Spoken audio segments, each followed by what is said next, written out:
Hey guys, it's Emma Vigling with TYT Politics. Behind me is a growing, very large crowd here to see four U.S. politicians speak.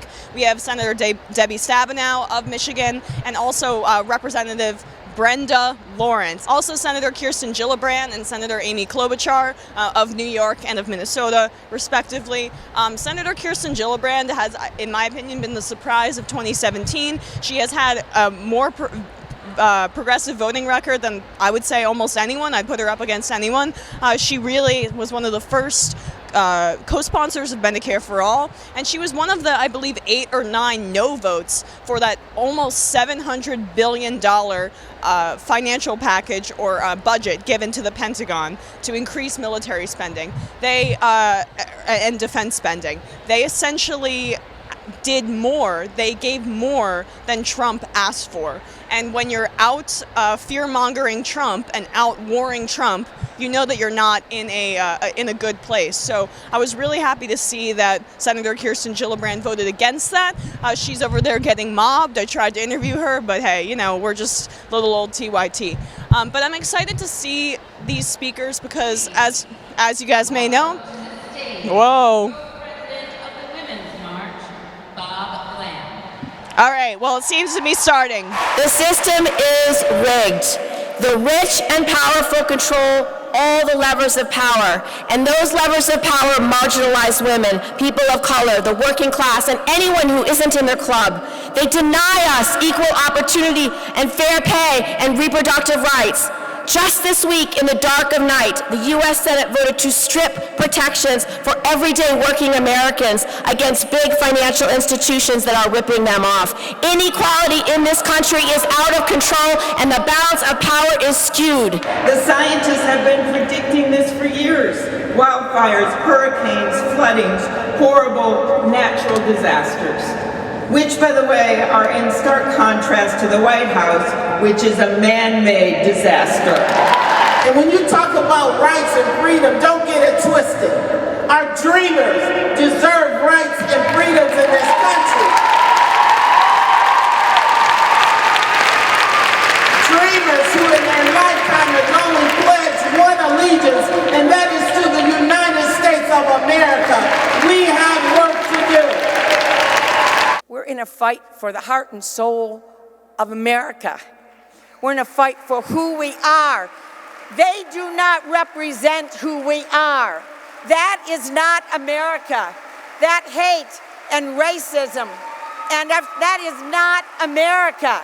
That is not us. So the opening remarks just ended. We had 3 senators speak, Senator Kirsten Gillibrand, Senator Debbie Stabenow of Michigan, and Senator Amy Klobuchar of Minnesota. And then we also had Representative Brenda Lawrence speak, and she's from Michigan. I'd honestly never heard of her before, but she was really energetic, really exciting. Again, she was a little lighter on policy, and I don't know her legislative history to contrast it with that, but she was very good, really probably the most engaging and energetic speaker of the night. If they don't stop it, I'm going to pass a bill that says that they cannot get their Viagra until I pass a bill. My main takeaway from this was really the contrast between Amy Klobuchar and Senator Kirsten Gillibrand. Senator Gillibrand opened the event or opened the remarks, and it could have been a Bernie Sanders speech in terms of the substance. Capital P progressive. As a lot of people know, she started off her career like a very conservative, almost blue dog Democrat, and has really changed her tune, which a lot of people have called flip-flopping, and probably is, but I'll take it. She's here now. She mentioned single payer a bunch of times, Medicare for all. She also talked about cleaning up Flint's water system. She talked about money in politics, mentioned it multiple times.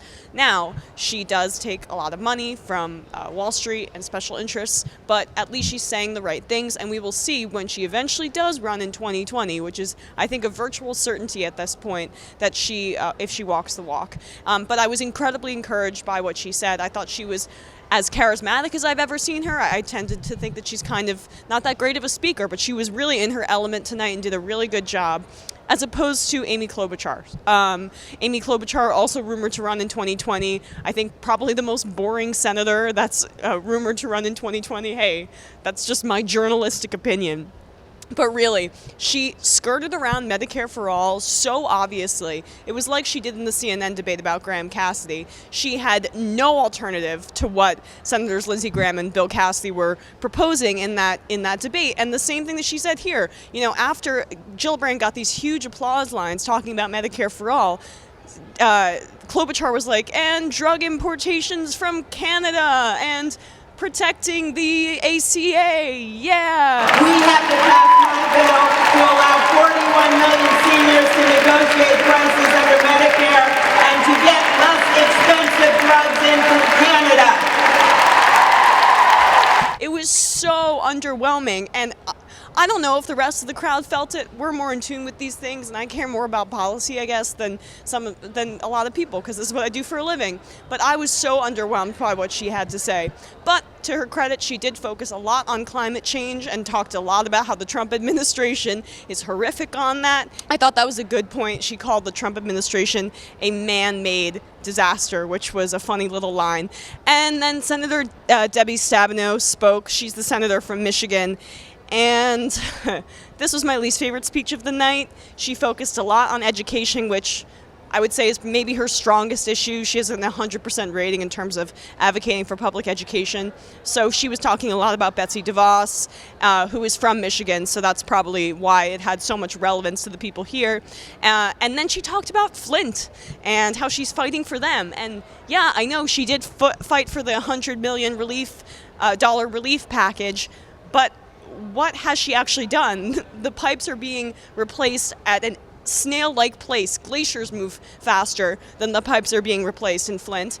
And she essentially hasn't done enough. And I wouldn't be championing that and getting applause lines for taking care of Flint when you really haven't taken care of Flint.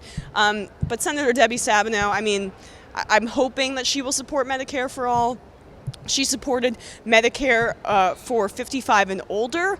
That has been her legislation in the past, and Senator Sherrod Brown signed on to that and has been supportive of that, but not single payer. Interestingly, progressive Sherrod Brown, not supportive of single payer.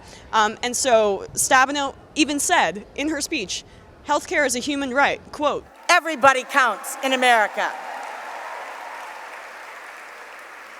I believe that health care is a basic human right. Are only people above 55 human beings? That doesn't really make sense.